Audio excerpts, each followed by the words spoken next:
Welcome back to the fourth video in our 8-video series on boundaries for partners of sex and porn addicts. In our past 3 videos, we've talked about what boundaries are, and we've talked about the B and the A of the basics of healthy boundaries. So let's just do a quick review of what are boundaries. Boundaries are what I will or won't do to take care of myself and my responsibilities. And then the basics of boundaries are just some foundational principles that help keep our boundaries healthy. The basics are B, boundaries are for you. A, avoid threats and ultimatums. S, sustain your boundaries with follow through. I, influence others by making requests. And C, change yourself with your boundaries. And then there's 5 steps to discovering your boundaries and communicating those with others. In this video, we're going to talk about sustaining your boundaries by following through. Aside from knowing what your boundaries are, the most difficult part about having boundaries is the follow through. It's the maintaining part. It's the saying what you mean and meaning what you say part. We talked briefly in our last video that often we don't even believe ourselves when we try to establish our boundaries because we've had a history of not following through on our boundaries. Following through is how you build trust with yourself and with others. People, including ourselves, will begin to learn that we mean what we say and that we are going to follow through with what we say our boundaries are. If we can't follow through on our boundaries, then our boundaries are unsustainable. To create sustainable boundaries, one of the first steps is to have boundaries that are realistic, doable, and moderate. And so whenever you're thinking about a boundary, it's important to, number one, ask yourself, is my boundary realistic? Can I actually follow through with what I say I'm going to do? I'm going to use an example in this video of a woman that I worked with, and for the sake of this video, I'm going to call her Anne. And Anne recently discovered her husband's acting out. And as a part of that, she became aware of how often he would stare at or look at other women who just passed them by or happened to be in their vicinity. And one of the places that she became really aware of this was at the gym. She and her husband really enjoyed going to the gym together, and they did this every week. But after discovering his sexual acting out, Anne realized that at the gym, he was really looking at other women, or even if he wasn't, the thought of him looking at other women was really disturbing to her. So an example in this situation of an unrealistic boundary is if Anne were to tell her husband that she wasn't going to be around him in any location where there were other women present. This kind of boundary is probably not going to be very realistic. It would make it really difficult for Anne and her husband to ever leave the house together because there are women present in virtually every situation that they would be in. So that probably is not a realistic boundary for Anne to set. The second question to ask when you're trying to establish sustainable boundaries is, am I willing to do what I'm saying I'm going to do? Is this boundary a doable thing for me? Am I really willing to follow through with it? And so let's use Anne again as an example. Anne also considered telling her husband that she would sleep in the guest room if she ever noticed him looking at other women. And after thinking about this for a little bit and talking with her recovery support, Anne decided against this. It was a lot of work to move to the other room, and she knew that him looking at other women was probably going to take a while for him to change in his recovery, that he would learn new habits, but that this was going to be an area where he would make a lot of mistakes at first. This was not a boundary that was doable. She wasn't willing to move to the other room if he looked at other women. The final question to ask when you're trying to establish sustainable boundaries is your boundary moderate and proportionate to the situation? So, for example, your boundary might be different in response to your addicted loved one staring at another woman too long than it might be if he was getting on a video sex chat website and interacting with women there, and that your boundary in that situation might be different than if he was visiting prostitutes. So your boundary might be different in all of those situations. Sometimes partners react to all inappropriate behavior of the sex addict with the same level of alarm. One of the thoughts behind this type of behavior is the partner may think, if I react in a big way to even the small stuff, then maybe he won't even be tempted by the big stuff. And for the partner, this is not about self-care and it's not about boundaries.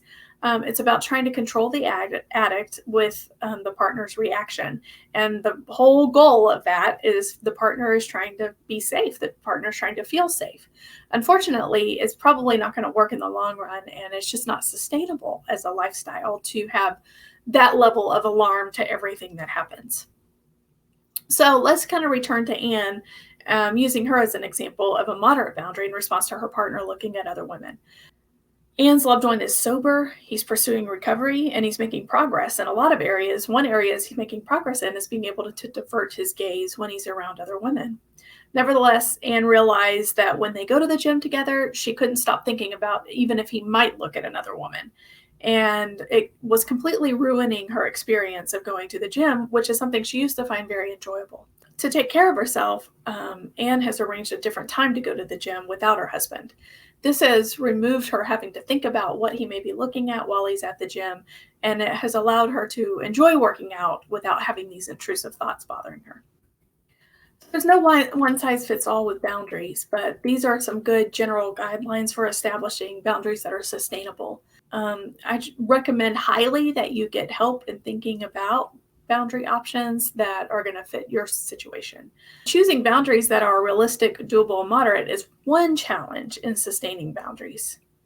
The next challenge is the way other people might respond. So many partners, as we've already talked about, of sex and porn addicts have often entered recovery with a long history of trying to communicate boundaries, which often are communicated as threats or ultimatums or just angry reactions in the moment, and then not following through with them. When we have a long history of doing this, we've established a pattern, sometimes decades long, and it does a couple of things. One thing it does is it teaches people how to treat you. So you guys have probably heard that phrase, but when we have a history of saying something and not following through with it, then it's teaching people how to treat us, and people will not believe us because we've taught them that we don't believe that we are worth taking care of.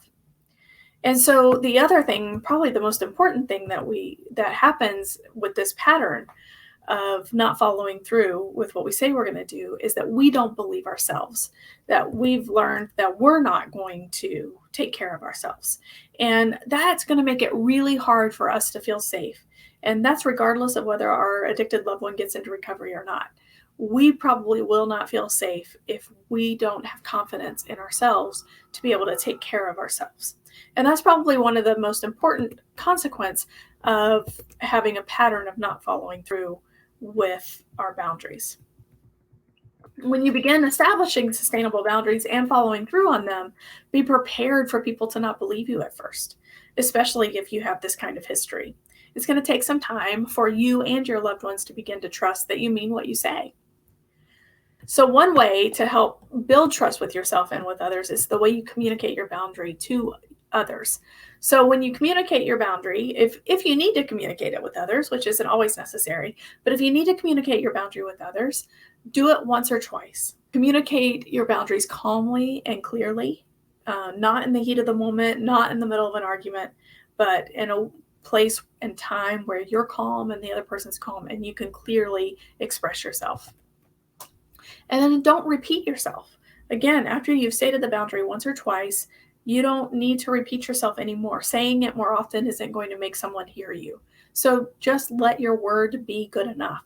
The only exception to this is if you're being asked for clarification. If somebody didn't understand your boundary, then clarify. But don't repeat yourself more than that. And don't remind, nag, or rage. So if you've communicated your boundary and then you notice your loved one is not doing what you asked him to do, is not following through with what he agreed he would do, don't remind him. Don't say something like, now remember I told you if you look at those other women, I'm moving to the other room. You don't need to do that. You don't need to remind him. You've already told him. You don't need to nag and you don't need to rage. Instead, the best thing to do is after you've communicated your boundary, take action. It's time to take action and do what you said you were going to do. And that's without reminders, nagging, or raging. This taking action is what will build trust with yourself and with other people. And the more you follow through with what you say you're going to do, you are going to feel safer. You're going to trust yourself more. You're going to know that you can take care of yourself, and other people will also take you more seriously. So this to me is the hardest part about having boundaries, is actually sustaining them, following through on them, maintaining them over the long term. This is where the rubber meets the road. And this is where many partners struggle. There's a lot of reasons for that, including maybe long-standing issues of believing that I deserve to take care of myself, that I deserve to have boundaries. And for many partners, that's a long-standing problem, maybe even before you met your loved one. And it might have to do with some childhood family of origin issues, but there's a lot of psychology that happens inside of us around boundary setting. And we can find that we run into those old historic wounds when we start trying to establish boundaries.